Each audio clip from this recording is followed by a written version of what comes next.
Quarantine got you down? Yeah. Half in the bag already? I'm working on it.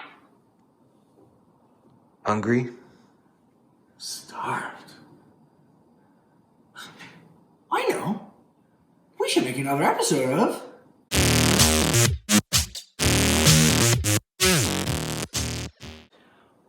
Welcome back to Cooking with Drunkle. I've missed you all so much. A couple things you'll probably readily notice. My hair is much longer and my body is much fatter. That's what quarantine will do, and also can attribute it to the recipe that I'll be sharing with you guys tonight. We're going to be making carnitas. Mexican food is a bit of a departure, but I just happened upon this recipe and made it, and it turned out phenomenally first time out. And so, yeah, we're going to get going on that. So first thing we need is some pork shoulder, or Boston butt, pork butt. You can kind of, it's known as all those things. These are 2 pieces that are about 3 pounds each, for a total of 6 pounds. I would say that one of these could feed probably 4 people. We're gonna double this because we want some leftovers. And I know what you're thinking. You said 1 piece feeds 4 people, so what do we need 2 pieces for leftovers? So it was like, well, because again, our expanding waistlines, it's delicious. So right now tonight we're just gonna rub this and get it going overnight, and then we'll finish it tomorrow. So we've got all of our separate components here, and so we've got some ground cumin, some dried oregano, kosher salt, ground black pepper, and zest of lemon and lime. So we'll just put these, just dump them in another bowl. Ordinarily, I would just dump it in the same bowl, but I wanted to separate it just so you can see each individual component. Lemon and lime zest, and make sure that's great. So good and fragrant. Make sure you get all of that, and then the kosher salt. So the amounts that we'll be showing you on the screen now are going to be for 1 piece of this, and so it'll be half of what I'm doing. So if the amount that you have looks less than this amount, it's simply because we're doing it for people who eat normally and who don't absolutely glutton themselves at every opportunity. So we've got this all mixed together, and I'm just gonna glove up because it's easier. And yeah, so really we're gonna rub it all, get it in there, and just dump it all in. And then now at this point, give it a good rub. A little bit, massage it the way that you would want to be massaged. Rough, maybe more Swedish-like. Who knows? So once this is all rubbed, properly incorporated, I'm going to leave this overnight because I don't really feel like doing this in the morning. I don't think there's any disadvantage to doing it overnight. I would say, though, that if you wanted to do this like 3-4 hours in advance, that'd be perfect. So that's really it for now. We're gonna let this rest, and then tomorrow morning or 4 hours later, whenever you decide to do it, then we will go on the next step. Well, hey, welcome back. Happy Sunday. It's been about 12 hours or so since we rubbed and put our pork butt into the refrigerator. As I said last night, 4 hours is probably enough. Now it's time to get in the oven cooking so we can have some tacos tonight. So here's our pork butt, all rubbed. And then the other things we're gonna need to get this in our braise. So I've got 4 oranges. Now you may notice or not that some of these don't have their rind on them still. More on that in a little bit. 2 onions, just sort of rough chop, doesn't matter, just really to add flavor. A bunch of garlic, I didn't count, a lot. And then we like ours a little bit spicy, so I have 3 serranos that I left the seeds in. You can take the seeds out if you want it to be less spicy. You could use fewer serranos. You could do really kind of whatever you want. If you want it way spicy, go ahead and use habaneros or add it up. And then a little bit of chicken stock for the braising liquid. So our oven is preheated to 300 degrees. We've got our Dutch oven here. I've been heating this up, getting nice and hot. I'm gonna kick the heat up a little bit because what we're gonna do now is we're gonna sear off and brown the pork butt before we get it into the oven. So just a little bit of oil, a few tablespoons, because the pork butt is gonna start releasing plenty of its own oil. And then, so we're gonna go one. And so there, it's sort of cube-ish, so we should be able to get nice browning on 4 sides. And now, you hear that? Go ahead, as soon as you put it in there, kick up the heat. You need to get it nice and hot. And then this is probably gonna take, honestly, it's probably gonna take 4 to 5 minutes each side to get a nice caramelized, like, dare I say, almost burnt, charred texture. That's what we want. Maximum flavor. It gives that sort of like barbecue-y kind of flavor as well. So yeah, about 4 or 5 minutes per side. And yeah, so about 20 minutes we'll have this ready in the oven.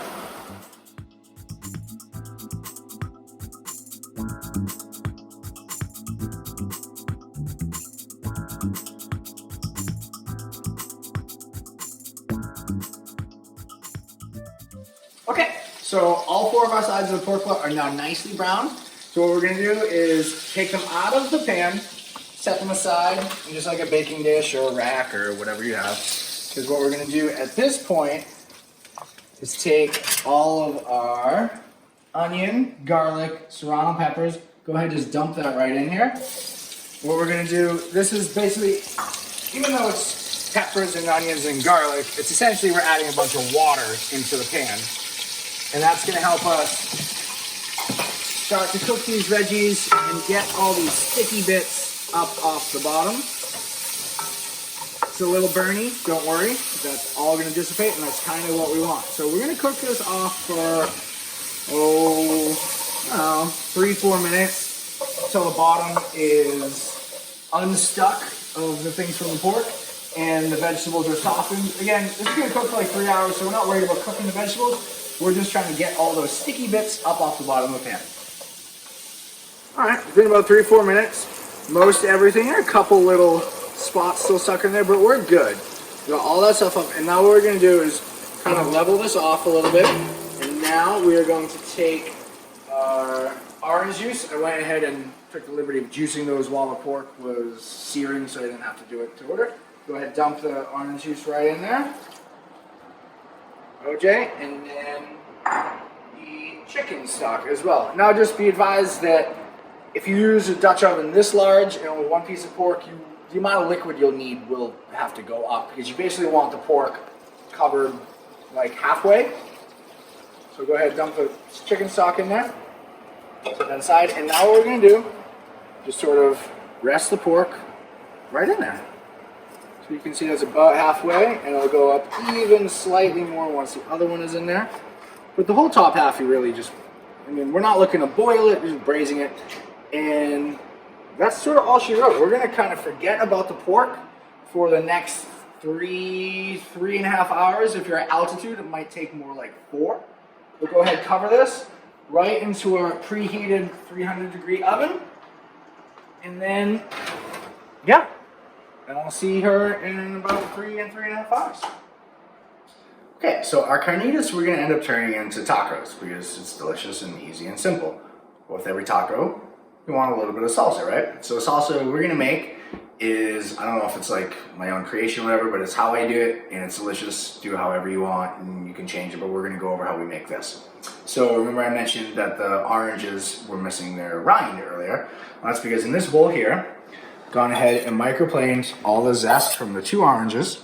So that's there. And so this salsa is going to be really simple. It's going to kind of just be like an onion salsa, an onion citrus salsa, I guess. So I've got finely minced 2 small yellow onions, juice of 2 limes. I just used the 2 limes that we zested to rub the pork with last night, with a little salt and pepper, of course.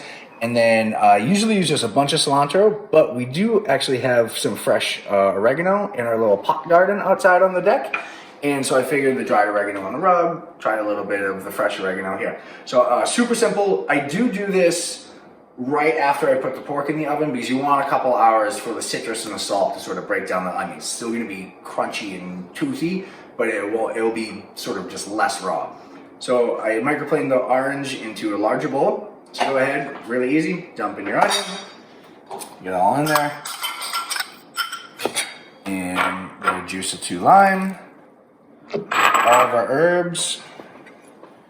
Which, there's a lot of herbs for that, but we like the fresh vegetal herbaceousness of it. So, I mean, use more or less, however, personal taste. A couple good pinches of salt, because it's not really, there's no other seasoning going on there. And just a few turns of pepper. Always use fresh ground if you can, it's just nicer. And then, here we're just going to stir the coat and just mix it. I like to sort of hold the bowl and go around. Try to break up that orange just a little bit. And so it's kind of hedging your bets. Like, so in the rub, you've got the intense citrusiness of the lemon and lime, but the sort of less intense acidic nature of the orange juice. And with the salsa, it's a little different. We've got the sweeter, more fragrant orange zest, but with a kind of more bite from the lime.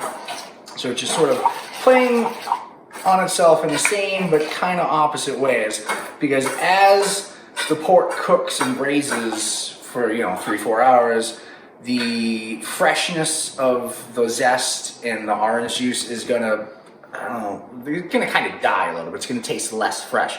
So now we're gonna really amp up the fresh, zesty citrusness with the salsa. All right, we're 3 hours in. About an hour left. I took the cover off to get a little extra browning. So, but go ahead, take a look at this. A couple of forks. See how this is going to peel apart nicely? That's exactly what we want. We don't want it to be mush, but we want it to be nice and tender.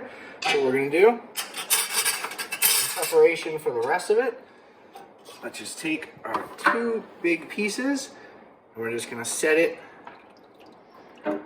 in whatever sort of baking dish or pan you have, because this will make it easier to shred it up before we crisp it for our tacos.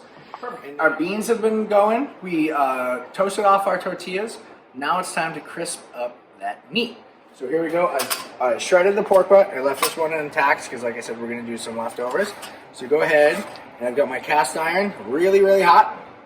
And no need to oil or anything. The pork has enough of its own fat, and then let's just drop it in.